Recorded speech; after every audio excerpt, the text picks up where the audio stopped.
how many percent of these things at the federal or state or any municipal, local municipal, how many percentage, if you have any ideas, that it is happening?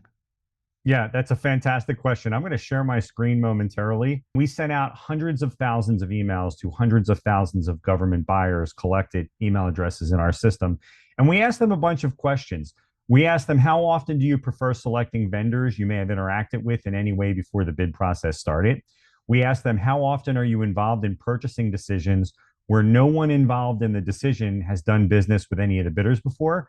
And how often are you involved in purchasing decisions where you had no awareness of the company selected until the bid process started? Now, you can download this report if you Google my, and I'll put this link in the chat for anyone, but anyone watching on YouTube later, just Google my GovWatch press releases, and this one from March of 24 will come up. Here's the form to fill out the report. You can download this report. And the data was actually pretty telling. There's a common misconception that the government already knows who they want before the bid comes out.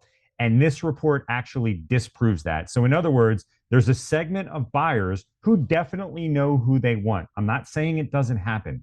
I'm just saying that in our report, in the data that we actually provide in the report, it shows that they are perfectly willing to hire companies that they never heard of more than you might believe. And that's because there's so much government purchasing happening.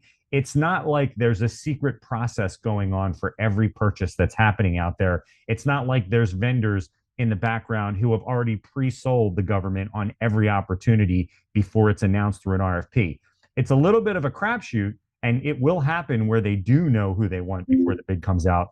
But far more often than that, they're open to someone new.